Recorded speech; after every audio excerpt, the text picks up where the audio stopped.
भारत में तकनीक का भविष्य अब केवल एक कल्पना नहीं रहा, बल्कि एक तेजी से बदलता हुआ यथार्थ बन चुका है। हाल ही में एनआईटीआई आयोग ने एक बड़ा दावा किया है कि 2030 तक भारत में आर्टिफिशियल इंटेलिजेंस यानी कि एआई की वजह से 40 लाख नौकरियां पैदा हो सकती।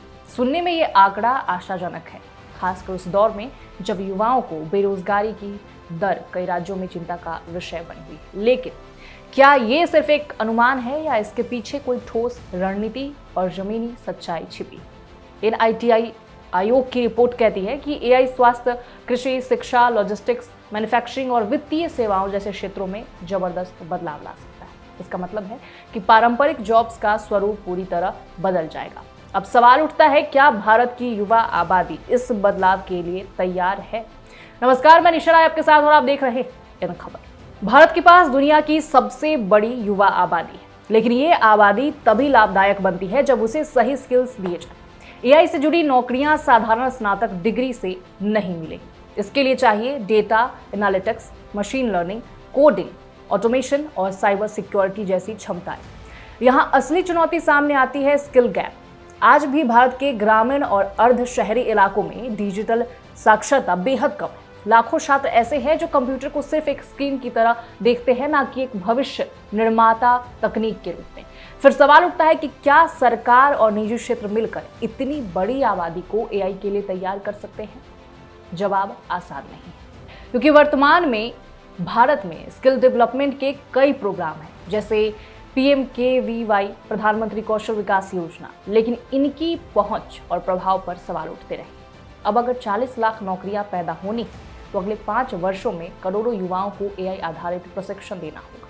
ये सिर्फ एक टेक्निकल ट्रेनिंग का मामला नहीं रह जाता, बल्कि एक मेंटल शिफ्ट की जरूरत है। भारत में बहुत से लोग अभी भी एआई को एक नौकरियां खाने वाली तकनीक मानते और समझते आए हैं, जबकि सच्चाई ये है कि एआई कुछ जॉब्स को रिप्लेस जरूर करेगा, लेकिन साथ ही नई जॉब्स का इकोसिस्टम भी तैयार करेगा और खड़ा करेगा। उदाहरण के लिए एक पारंपरिक बैंक कर्मचारी की भूमिका धीरे धीरे बदल रही है।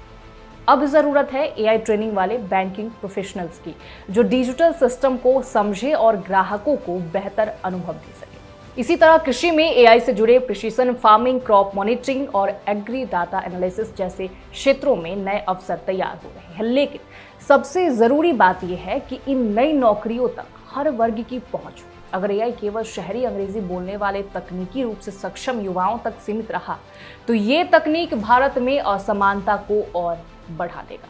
इसलिए सरकार, शिक्षा संस्थानों और इंडस्ट्री को साथ मिलकर एक ऐसा रोड मैप तैयार करना होगा जो न केवल स्किल डेवलपमेंट करे बल्कि इंक्लूसिव डेवलपमेंट को भी बढ़ावा दे। इसके अलावा एक बड़ा सवाल डेटा सुरक्षा और नैतिकता इसका भी खड़ा होता है। जब लाखों लोग एआई सेक्टर से जुड़ेंगे तो उनका डेटा, उनकी पहचान और उनकी सोच किस तरह सुरक्षित रखी जाएगी? क्या भारत का साइबर कानून और पॉलिसी स्ट्रक्चर इसके लिए तैयार है? ये बड़ा सवाल है। इन तमाम मुद्दों के बीच एनआईटीआई आयोग का ये आंकड़ा एक विजन तो जरूर प्रस्तुत करता है, लेकिन ये तभी संभव है जब हम इसे एक टेक्नोलॉजिकल मिशन की तरह लें, ना कि सिर्फ एक आंकड़े के तौर पर। 2030 दूर नहीं है, लेकिन जो देश आज से तैयारी शुरू करता है वही कल विजेता कहलाएगा। तो आर्टिफिशियल इंटेलिजेंस हमारे भविष्य को बदलने आ रहा है, लेकिन ये बदलाव अपने आप नहीं होगा। सवाल ये नहीं कि एआई जॉब्स बनाएगा या छीनेगा, सवाल ये है कि क्या हम तैयार हैं उस बदलाव का हिस्सा बनने के लिए। सरकार की योजनाएं, आयोग की रिपोर्ट्स और कंपनियों की पॉलिसियां तभी सफल होंगी जब हम आम लोग नए स्किल्स सीखने के लिए तैयार होंगे, पुरानी सोच छोड़ेंगे और टेक्नोलॉजी को अपना साथी बनाएंगे। एआई एक खतरा नहीं, एक मौका है, लेकिन ये मौका उसी को मिलेगा जो आज से तैयारी करेगा।